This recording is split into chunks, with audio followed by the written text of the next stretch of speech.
The pace of our modern world makes it nearly impossible for working people to research the events and policies that shape their lives.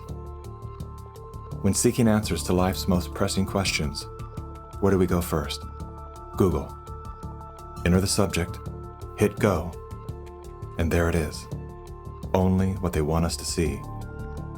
In today's culture of copy and paste journalism, it's common for hundreds of unrelated outlets to feature the exact same report. This is not the result of laziness. This is by design. When we see identical headlines across seemingly unrelated platforms, the logical mind concludes, well then, it must be true.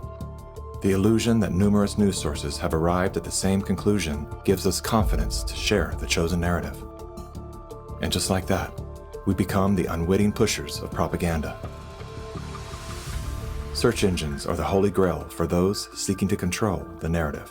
Google is already more powerful in terms of its control over people's lives than almost every government on the planet.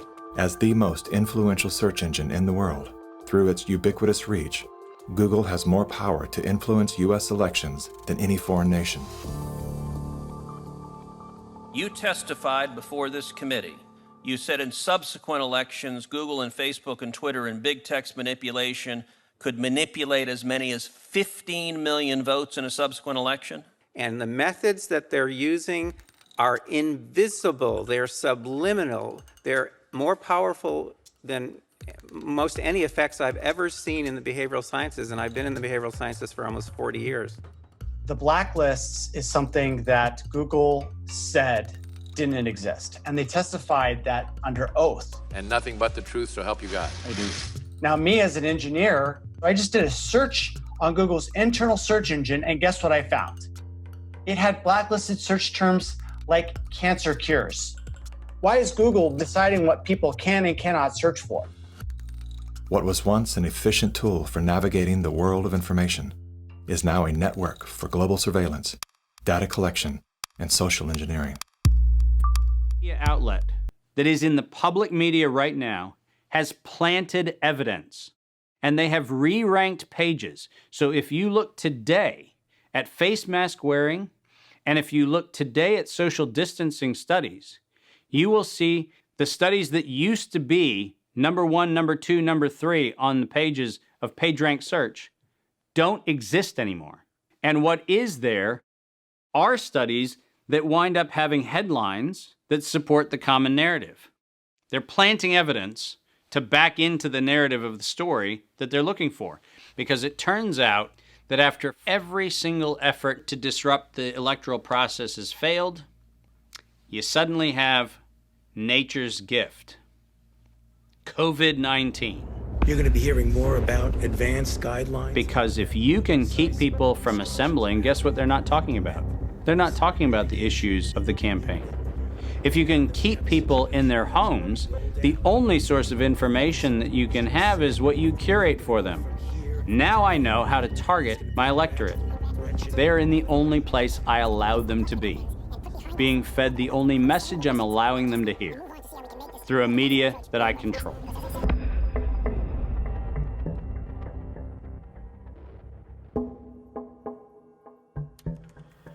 Since the invention of the printing press, there's been a battle to control disseminated information. In the early 1900s, oil tycoon John D. Rockefeller took control of every newspaper and news editor of his era. He became America's first billionaire, paving the way for the power-hungry ever since. Thus began the gold rush for the modern world's most precious resource, the narrative. Do you have any people being paid by the CIA who are contributing to a major circulation American journal? During a Senate committee investigation, it was revealed that the CIA had been conducting a covert operation to infiltrate and control U.S. media. They called it Operation Mockingbird. We do have people who submit pieces to American journals. Do you have any people paid by the CIA who are working for television networks? This, I think, gets into the kind of details, Mr. Chairman, that I'd like to get into in executive session. Over 3,000 CIA contracted and trained operatives were placed in key positions within top media outlets. Posing as editors and journalists, these well-paid actors never dared to question the effect of their lies on the world beyond their cozy studio. How often does the CIA manipulate the media in this way? It goes beyond your wildest imagination. Setting up student organizations so they could draw radical students in. 5,000 university professors co-opted to help the CIA manipulate people's minds. Journalists in the U.S., including big-name journalists, co-opted to function routinely to help the CIA put out stories and biases to the world. As this 1952 CIA memo says, the aim is controlling an individual to the point where he will do our bidding against his will. It's a great brainwashing process to change the perception of reality of every American to such an extent no one is able to come to sensible conclusions in the interest of defending themselves, their families, their community, and their country. Would you say that continues today? Well, yeah, I would think probably for a reporter it would continue today, but because of all of the revelations, I think you've got to be much more careful about it. So how do we know that Operation Mockingbird still isn't in effect? Well, we don't.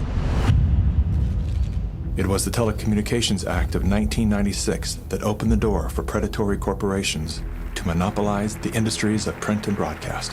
This bill protects consumers against monopolies.